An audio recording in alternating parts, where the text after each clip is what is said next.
Hi, my name is Thomas Gustafson, and I will be doing the presentation for Team 5 and Michelle Wu and Kimberly Richardson's stead.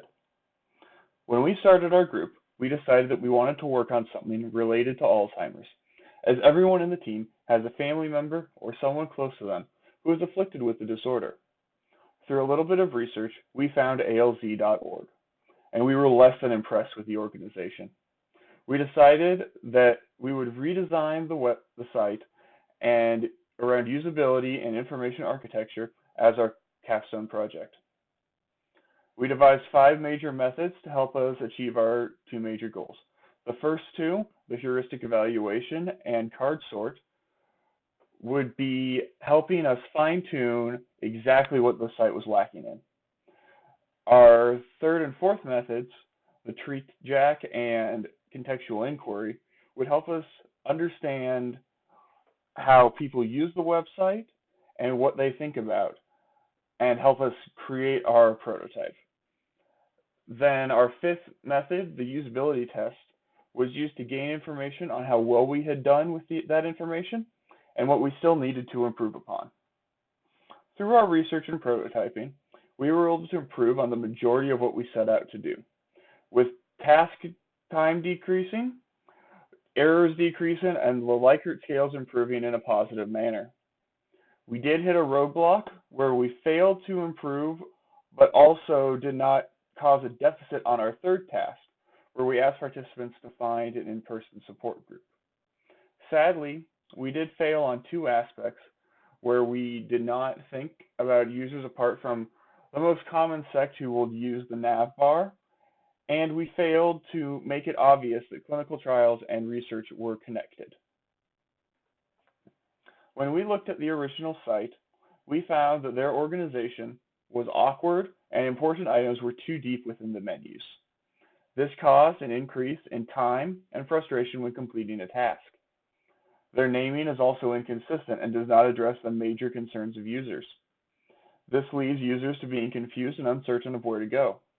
All of these issues pile on top of each other and cause participants to use the search function more often.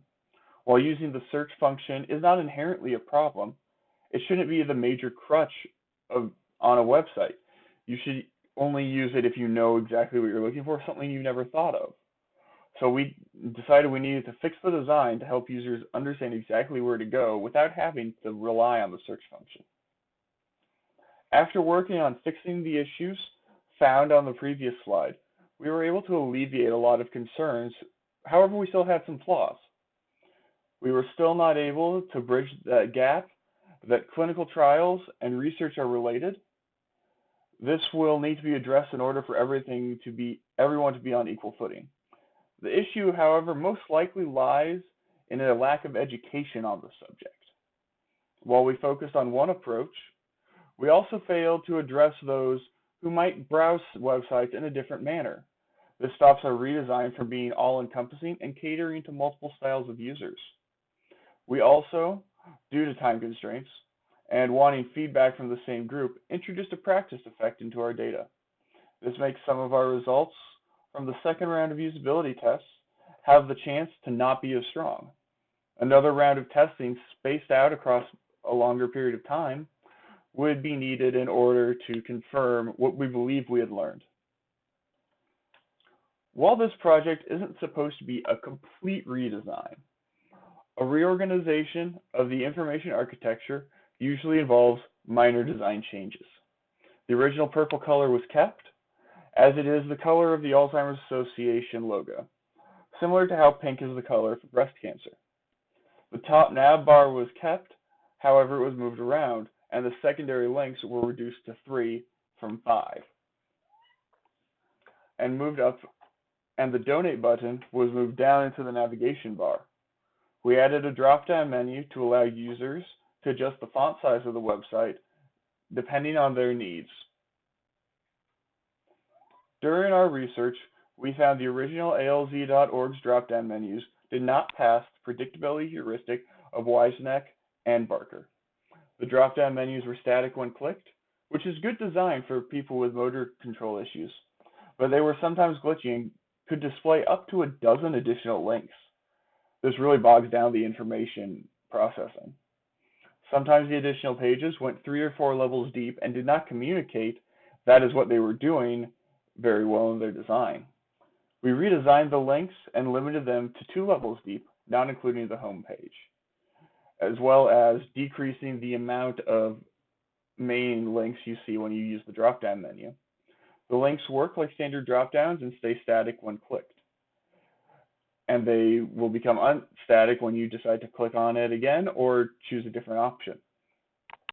There are no tiered menus, and all subsequent links are on pages that you will find within the existing links. While we did do a good job, we feel, there are still a few tasks that can be done to further solidify the final product.